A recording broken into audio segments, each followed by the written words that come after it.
Hello dear students and welcome back to my channel. In today's video, I'm going to explain the most easiest summary of The Merchant of Venice Act 4 Scene 1. You can write the summary for any question being asked from this lesson. Now let's begin. First we'll write about the author. William Shakespeare एक बहुत ही मशहूर English writer थे। काफ़ी लंबे समय पहले Shakespeare ने कई सारे प्लेस लिखे थे जो कि दुनिया भर में लोगों को पसंद आए और आज तक भी उनके प्लेस को स्टडी किया जाता है all over the world. Shakespeare की स्टोरीज में वो बात करते थे बड़े आइडियाज़ के बारे में, ज़िंदगी में मोहब्बत, नफ़रत, इंसाफ और रहमदिली के बारे में काफ़ी इंटरेस्टिंग तरीके से बात करते थे। Explanation. The merchant of Venice play के एक्ट 4 में होता यह है कि शुरुआत होती है एक कोर्ट रूम से जो कि है वेनिस में। वेनिस एक कैपिटल शहर है इटली का। एंटोनियो एक मशहूर मर्चेंट है। मर्चेंट यानी कि वो इंसान जो कि गुड्स को ख़रीदता है और फिर बेचता है पैसों के लिए। तो एंटोनियो है बहुत बड़ी मुसीबत में क्योंकि वो दे नहीं पाया पैसे वापस जो उसने लोन की तरह लिए थे शाइलॉक से। शाइलॉक एक मनी लेंडर है यानी कि वो लोगों को पैसे उधार पर देता है और बदले में उनसे इंटरेस्ट भी लेता है। जो लोग यहूदी धर्म के होते हैं यानी कि रिलीजन के, उन्हें जूइश कहते हैं। तो एंटोनियो और शाइलॉक के बीच एक बहुत ही बेरहम सी डील हुई थी यानी कि एग्रीमेंट कि अगर एंटोनियो ने शाइलॉक के पैसे नहीं लौटाए तब शाइलॉक एंटोनियो के जिस्म से 1 पाउंड फ्लैश कट कर सकता है यानी कि वो उसका गोश्त कट कर लेगा। तो इस डील से तो साफ समझ में आता है कि शाइलॉक बदला लेना चाहता था एंटोनियो से, ना कि पैसे। जिस कोर्ट रूम में इस केस की सुनवाई होने वाली है उस कोर्ट रूम के जज है द ड्यूक ऑफ वेनिस यानी कि वेनिस का रूलर, गवर्नर टाइप समझ लो। द ड्यूक ऑफ वेनिस जो है वो उम्मीद करते हैं कि शाइलॉक थोड़ी सी रहमदिली दिखाएगा, विल शो काइंडनेस। लेकिन शाइलॉक तो काफ़ी फर्म है, वो तो अपने इरादों पर टिका हुआ है, उसे बस इंसाफ चाहिए जैसा कि एग्रीमेंट यानी कि बॉन्ड में डिसाइड हुआ था।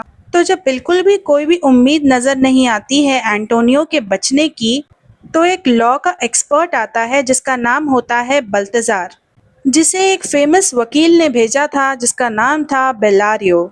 लेकिन बल्तजार तो असल में पोर्शिया है। पोर्शिया एक बहुत ही समझदार और अमीर औरत है जो कि एक आदमी की तरह ड्रेसिंग करके आती है। वो अपने साथ अपनी मेड नेरिसा को भी लाई है और नेरिसा की भी ड्रेसिंग एक हेल्पर की तरह होती है कोर्ट में। पोर्शिया बहुत ही ज़्यादा समझदारी के साथ बात करती है शाइलॉक से और कहती है कि तुम थोड़े रहमदिल बनो, बी काइंड। वो एक फेमस स्पीच देती है और कहती है the quality of mercy is not strained. Mercy कहते हैं रहमदिली दिखाने को, रहम खाने को दूसरों पर। मर्सी इज़ नॉट स्ट्रेन्ड का मतलब है कि रहमदिली लिमिटेड नहीं होनी चाहिए, ये अंदर से नेचुरली आपको किसी पर रहम आना चाहिए। वो कहती है कि दूसरों पर रहम खाना ये तो गॉड की तरफ से दिया हुआ एक गिफ्ट है। जो मर्सी देता है और जो मर्सी को रिसीव करता है ये दोनों लोगों की मदद करता है। लेकिन शाइलॉक तो सुनने को तैयार ही नहीं था, वो नहीं सुनता है। उसे तो बस अपना हक चाहिए और वो लेना चाहता है 1 पाउंड ऑफ फ्लैश एंटोनियो का।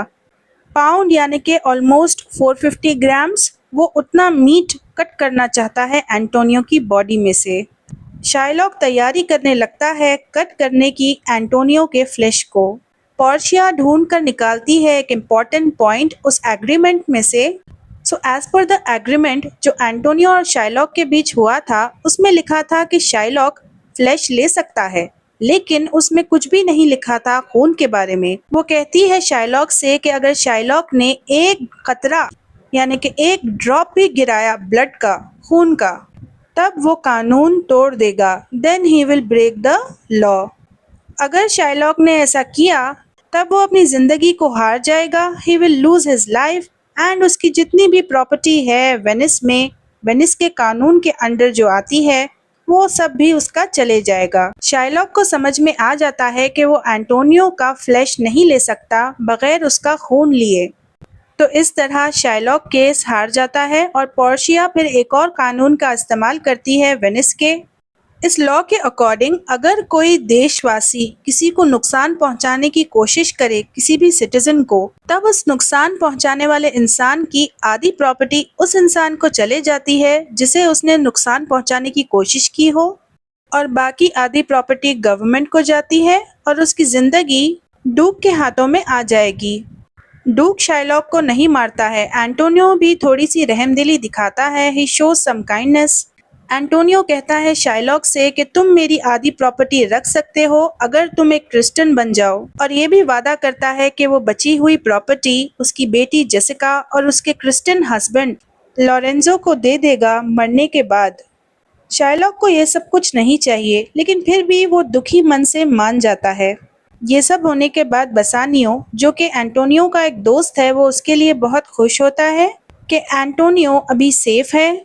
वो बल्तजार को एक तोहफा देना चाहता है जो कि रियलिटी में तो पोर्शिया है, लेकिन वो मना कर देती है।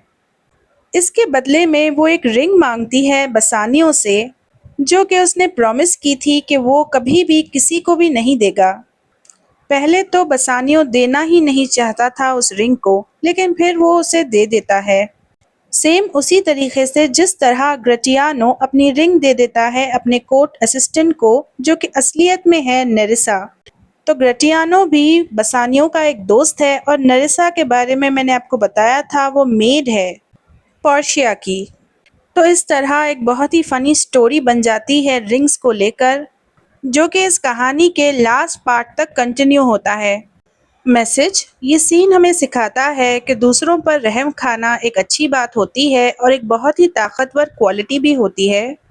और ये बात भी कि अगर हम हमेशा स्ट्रिक्ट लॉज को फॉलो करें, यानी कि सख्त कानून रखें और बिल्कुल भी रहमदिली ना दिखाएं, if we don't show kindness, इसका मतलब ये है कि हम बहुत अनफेयर है।